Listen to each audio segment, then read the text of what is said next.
नमस्कार, हमारी खास पेशकश शख्सियत में आपका स्वागत है और मैं हूं आपके साथ अनन्या चतुर्वेदी। आज भी हमारे साथ स्टूडियो में एक ऐसी शख्सियत मौजूद है जिनके जीवन से हम लेंगे प्रेरणा और जानेंगे उनके जीवन के बारे में। तो हमारे साथ स्टूडियो में इस वक्त मंगलम इलेक्ट्रॉनिक्स के चेयरमैन श्याम सुंदर बंसल जी मौजूद हैं। तो सर, पहले तो बहुत स्वागत है कार्यक्रम में आपका। Thank you so much. Sir, शुरुआत हम सबकी शख्सियत से करते हैं, तो पहले आपके बारे में जान लेते हैं। आप कुछ अपने बारे में बताइए। मैं जो है डिस्ट्रिक्ट विदिशा सरोंज का मेरा बर्थ है और भोपाल में मेरी सिस्टर रहती हैं। तो चूंकि सरोंज में हायर एजुकेशन था नहीं, तो कॉलेज के लिए 1982 में मैं भोपाल आया। तो कॉलेज की स्टडी की मैंने और फिर इसके बाद चूंकि सरोंज एक टाउन था और भोपाल एक बड़ी सिटी थी, तो भोपाल में मन लग गया।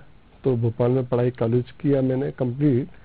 फिर जो है वो भोपाल में ही सेटल होने का प्लान किया। धीरे धीरे जो है वो फिर 1988 में मैंने जो है न्यू मार्केट जवाहर भवन में जो है मंगलम के नाम से एक इलेक्ट्रॉनिक्स का छोटा सा बिजनेस शुरू करा। तो डैडी का मेरा जो है सरोंज में जो है वो मनी लेंडिंग फाइनेंस का बिजनेस था, बहुत अच्छा बिजनेस था। लेकिन मुझे भोपाल में रहना था, तो मैंने डैडी से बोला, तो उन्होंने भोपाल में ही ये जो जवाहर भवन में 2 दुकानें मुझे दिलवा दी कि आप इससे स्टार्ट करिए। तो उस टाइम 88 से मैंने बिजनेस स्टार्ट किया। थोड़ा सा स्लोली चलता रहा क्योंकि डैडी ने बोला, उनको डाउट था कि ये सक्सेस होगा नहीं होगा। तो उन्होंने ज़्यादा मेरे को ऐसे कोई पैसे नहीं दिए, 2 लाख रुपए बिजनेस के लिए दिए और 4 लाख में 2 दुकानें मुझे दिलवा दी थी उस टाइम 88 में। तो चलता रहा। 1991 में जो है वो मेरी शादी हुई भोपाल में। तो इसके बाद भी हम लोग थोड़ा बहुत बिजनेस करते रहे। फिर मेन जो स्पीड हमको मिली वो मिली 2004 से। 2004 में जो है मेरे को अपनी वाइफ का थोड़ा सपोर्ट मिला। मैंने वाइफ से डिस्कस करना शुरू करा, पहले मैं करता नहीं था, तो उन्होंने मुझे सपोर्ट करा। तो उसके बाद मेरी स्पीड बहुत अच्छी आई। तो लेकिन बस ये जरूर था कि डैडी को मैंने बिजनेस में देखा था कि उनका ये था कि आप जो भी काम करो वो आप जो है ईमानदारी से करो, चीटिंग नहीं होना चाहिए बिजनेस में, और कस्टमर का ध्यान रखें। तो वो एक जो है वो थंब रूल लेके मैं चला था कि कस्टमर का जो है मैं ध्यान रखता था, रीजनेबल रेट पे बिजनेस करता था, अच्छा प्रोडक्ट देता था कस्टमर को, गलत चीज देने की कभी कोशिश नहीं करता था। तो वो एक शायद मेरी को जो है वो आगे बढ़ाने में काफी उसका सहयोग रहा। बाद में फिर जो है वो मेरे जो है वो बड़ा बेटा जो है उसका भी जो है सपोर्ट मेरे को मिला। वो हालांकि अपनी एजुकेशन के साथ साथ मुझे सपोर्ट करता था। तो 2010 में जो है उसका सपोर्ट मुझे मिला। तो फिर मैंने MP नगर में भी जो है शोरूम जो है शुरू करा और बस वहां से जो है वो कहानी जो बढ़ी। तो ईश्वर की कृपा से आज जो है भोपाल में 4 शोरूम है इलेक्ट्रॉनिक्स के, आगे भी और भोपाल में और दूसरे शहरों में भी खोलने का प्लान है। यहाँ पे अगर श्याम सुंदर जी देखा जाए तो जिस तरीके से आपने अपनी जर्नी में बताई है, तो इलेक्ट्रॉनिक्स का बिजनेस ही क्यों आपने सोचा कि इसी में हम आगे बढ़ेंगे? हाँ, कुछ और क्यों नहीं? ये बहुत अच्छा आपने क्वेश्चन किया। मैंने बताया ना कि मेरे डैडी का जो बिजनेस था मनी लेंडिंग फाइनेंस का, क्लॉथ का, गोल्ड सिल्वर का काम था। अब चूंकि एक आदमी की हैबिट होती है, जैसे कहते हैं ना, घर का खाना आदमी को अच्छा नहीं लगता, होटल का अच्छा लगता है, भले घर का शुद्ध हो। तो मैं जो अपना बिजनेस था, मेरा डैडी का बिजनेस बहुत अच्छा बिजनेस था, सेफ बिजनेस था, अच्छा बिजनेस था। लेकिन ऐसा लगता था कि ये बिजनेस में मतलब मेरे को इंटरेस्ट नहीं आता था। उस टाइम डैडी ने बोला कि भोपाल में करना है बिजनेस तो आप सिल्वर का कर लो। उस टाइम गोल्ड लाइसेंस इजीली मिलता नहीं था, लेकिन मेरा इंटरेस्ट नहीं क्रिएट हुआ उसमें। तो मैं कुछ अलग करना चाह रहा था, तो बस इसी उसमें लगा रहा। तो बस फिर इलेक्ट्रॉनिक्स का कुछ एक जो है वो मेरा फ्रेंड है, उनके फादर जो है ये काम करते थे भारत टाकीज पे। तो बस वो देख के लगा कि शायद ये एक जो है वो ग्लैमरस बिजनेस लगा मुझे, तो इसलिए इसका स्टार्ट करा मैंने। ओके सर, जैसे कि आपने शुरुआत बताई है अपने बिजनेस की और जिस तरीके से आपने बताया कि जर्नी बताई है, ऐसे में कई सारे एक्सपीरियंस आपके पास हुए होंगे। एक छोटी सी दुकान से 4 शोरूम तक का सफर कहीं ना कहीं मुश्किल तो रहा है। बिल्कुल। तो ऐसे में वो टर्निंग पॉइंट कब आया जब आपको लगा कि नहीं, अब बिजनेस आगे बढ़ सकता है, अब मैं बिल्कुल अपने पैर पर खड़ा हो चुका हूँ? ये बात आपका कहना सही है कि मतलब मैंने 88 से स्टार्ट करने के बाद बहुत ही अप डाउन से देखे हैं, और इवन ये हालत थी कि 2001 में तो ऐसा लग रहा था शायद बिजनेस को बाइंड अप करना पड़ेगा, क्योंकि नेचर में चीटिंग थी नहीं, गलत बोलना नहीं, गलत करना नहीं, तो वो सारी चीजें थी। और आज जो है वो थोड़ा सा किसी को भी आप सजेस्ट अगर सही भी चीज करते हो तो वो सामने वाला उस पर बिलीव कई बार नहीं करता है।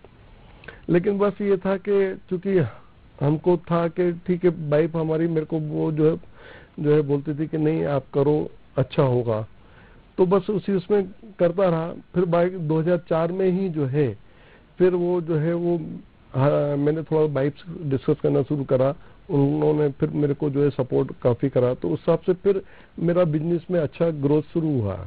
सर यहाँ पे एक और चीज है कि जिस तरीके से अभी फिलहाल के वक्त चल रहा है, तो कोरोना काल में सबका बिजनेस कहीं ना कहीं इफेक्ट रहा है, तो आपका बिजनेस जाहिर सी बात है इफेक्ट हुआ होगा, तो कैसे उसमें ओवरकम किया? फिलहाल की स्थिति क्या है, मार्केट की क्या स्थिति रही इस दौरान? कोरोना काल में डेंट काफी लगा है, और खासतौर से मंगलम के लिए ज्यादा डेंट लगा है, क्योंकि हमारे नेचर में एक चीज नहीं है कि हम गलत कुछ भी नहीं करते हैं।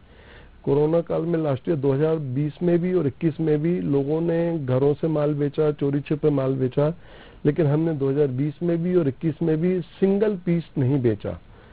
गवर्नमेंट के जो रूल्स थे, नॉर्म्स थे, वो फुलफिल किए, फॉलो किए, हमने गलत कुछ भी नहीं करा। उस वजह से भी हमको ज्यादा डेंट लगा, लेकिन बस ये जरूर है कि ईश्वर की कृपा से डेंट जो बिजनेस का लगा, लेकिन ऐसा कुछ नहीं है, हमने हमारे स्टाफ को जबकि सैलरी भी दी है ना, लेकिन बस ये कि थोड़ा सा टर्नओवर का डेंट लगा, बाकी ईश्वर की कृपा से हम बाहर आ गए, कोई दिक्कत नहीं है। ओके सर, ये तो हो गए आपके बिजनेस के एक्सपीरियंस। अगर लाइफ एक्सपीरियंस की बात करें तो लाइफ में कोई ना कोई ऐसा होता है जीवन में जो मोटिवेट कर जाता है, किसी की एक बात जो है जीवन में हमेशा याद रह जाती है, असर छोड़ जाती है। तो क्या आपके जीवन में कोई ऐसा इंसान है जिसके बारे में सुनकर या जिसकी बात सुनकर आपको लगा हो कि नहीं ये मेरे लाइफ में आदर्श है? भास्कर ग्रुप के भाई साहब श्री रमेश चंद्र जी अग्रवाल, उनसे मेरी मुलाकात जो है वो 2001 या 2 के बीच हुई थी। तो उन्होंने मुझे बहुत अच्छी चीज बोली थी कि हमेशा पॉजिटिव आप सोचो, जब भी सोचो पॉजिटिव सोचो, कि आप पॉजिटिव अगर आप सोचोगे तो आपको सब चीजें पॉजिटिव ही दिखेंगी, और नेगेटिव आप सोचोगे तो हर चीज नेगेटिव दिखेगी। तो वो चीज एक मेरे दिमाग में जब से बैठी हुई है, तो मैं कोशिश करता हूं कि हर चीज पॉजिटिव सोचे। और दूसरा सबसे बड़ी चीज ये सोचे कि ज्यादा ज्यादा अगर लॉस होगा तो क्या होगा। मेरा ये कि अगर मनी लॉस है तो कोई दिक्कत नहीं, लाइफ में ये तो चलता रहता है, बाकी तो हमको हैप्पी रहना है, वो हमारे जरूरी है। मनी का लॉस अगर है तो वो कोई चीज नहीं, वो तो एक कहते हैं हाथ का मेल है। सर, जिस तरीके से अभी आपने बताया कोरोना काल में सब चीजें बंद थी, लेकिन आपने अपने स्टाफ को सैलरी दी, तो 4 शोरूम्स आपके हैं, इतना बड़ा स्टाफ है, कहीं ना कहीं कोरोना में सबकी सैलरीज अफेक्ट हुई थी, तो आपके स्टाफ से आपका ऐसा क्या कनेक्शन है जिसकी वजह से आपका स्टाफ जो है आज भी आपके साथ है? और खासकर अगर देखा जाए तो कोरोना काल में जब सबकी सैलरी रुकी तो आपने क्यों सैलरी नहीं रुकी किसी की? देखिए, मेरा स्टाफ जो है वो मुझ पर डिपेंड था। मेरे स्टाफ ने ऐसा तो नहीं कह सकता कि उनकी बड़ी बड़ी प्रॉपर्टी है, बड़ी बड़ी कैपिटल है। अब भले मेरा बिजनेस बंद है, लेकिन अगर मुझे मालूम है कि हम लोगों की सैलरी देते भी हैं, प्राइवेट जॉब में सैलरी बहुत ज्यादा नहीं होती है, तो अगर मैं वो सैलरी भी अगर जैसे मैंने 100%, जैसे लॉकडाउन में 100% नहीं दी, 50% दी, तो लेकिन 50% भी मैंने सैलरी इसलिए दी क्योंकि अगर मैं वो सैलरी भी उनको नहीं दूंगा तो उनका काम कैसे चलेगा। ठीक है, मेरा बिजनेस का लॉस होगा, ठीक है, एक प्रॉफिट का लॉस होगा, थोड़ा बहुत अगर वैसा लॉस हुआ तो मैं कैरी कर जाऊंगा, लेकिन अगर स्टाफ को अगर दिक्कत हो गई, मैंने अगर उसको उतना भी नहीं सपोर्ट करा तो वो कैसे सर्वाइव करेगा। तो इसलिए फिर मैंने उनको सैलरी दी। यहाँ पर अगर देखा जाए तो आपकी फैमिली के अगर एक्सपीरियंस देखा जाए तो आपकी फैमिली में जब भी कुछ बिजनेस अप्स डाउन्स आए तो फैमिली का कैसा सपोर्ट रहा, कैसा आपके फैमिली में बैकग्राउंड रहा? फैमिली का सपोर्ट की वजह से ही आज मैं इस मुकाम पे हूँ, आपके सामने बैठा हूँ।